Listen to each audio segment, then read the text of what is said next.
Thank you, everyone, for helping me open up.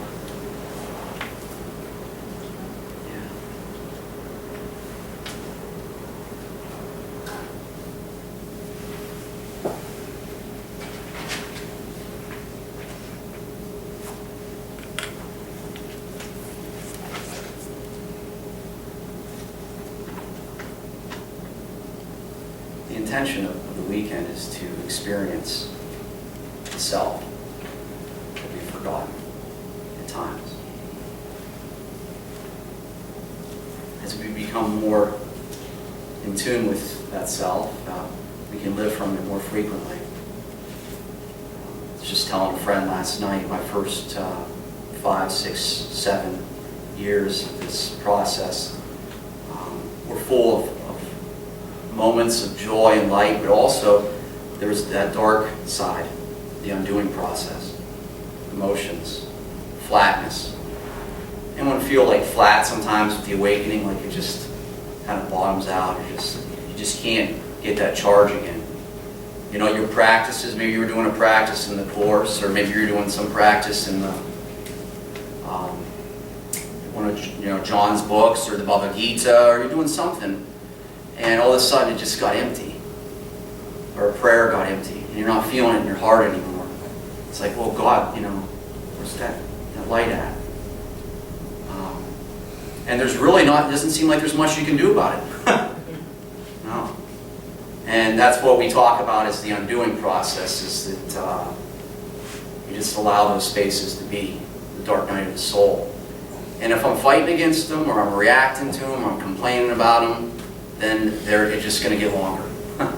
It's going to make it more miserable. So I think the retreats is about it can speed up those times. I've been to quite a few retreats over the years as a student and a teacher, and basically they're both one. And there have been opportunities for me to go through those healing times faster. Areas where I was stuck at, somehow dislodged during the energy of everyone joining together. I know that's been Jamie's experience, and it's been some other people in here's experience. When they join with a group of people with a certain frequency, that you can move through the undoing quicker. So that's what I'm just here to support your undoing process. That's all I'm here for. I'm just an instrument for that. If I really want to be happy and joyous, that would bring me the greatest joy ever if I was just totally for that. All my heart, all my mind, all my body, just into that with you guys. That's a true spiritual teacher. That's what Jesus did. He just to support your undoing process. When you went through those times where you felt turmoil, conflict, or you didn't understand like a mystical experience, that's another thing. You had some experience that the world was telling you were crazy. You're here to learn that you're not. That you're actually awakening. You're learning that you're sane. You're in your right mind. And the power of decision to choose what voice I want to listen to. I think in the flyer I put down, each session has its own voice that speaks for the eternal. So there's your own voice. It may come to Meg, it may come to Jamie, it may come to Dave in different ways, but it speaks for the eternal, each voice, and in its own way, so you can hear it. And it meets you where you're at without fear. Now you may receive that message without the fear, in a moment, and instantaneously turn it into an attack. I don't know if that's ever happened. You receive the message from Holy Spirit, like, oh, that's cool, great idea. I love that. Then all of a sudden you start trying to weigh out the logistics of it all, and then you start turning it into a judgment and an attack. And you don't want to do it anymore. You convinced yourself that it's not reasonable, it's not scientific. It's just like a flow that came to me. It was an inspiration.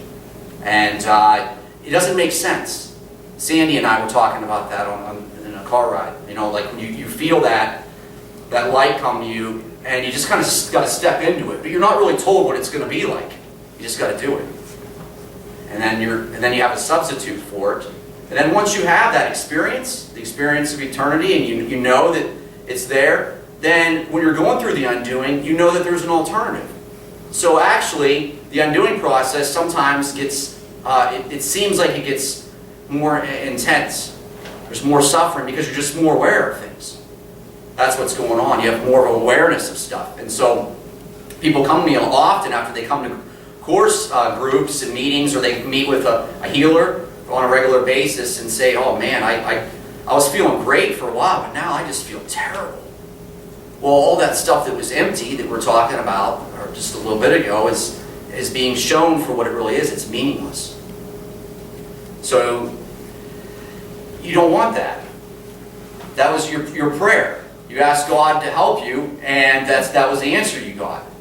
Was that here's the emptiness of the world you see. So you get to choose differently now. Be thankful for it. But then also at that same time, there's probably, when you're going through these undoing process, people in your life that are supporting you in that. There's always is.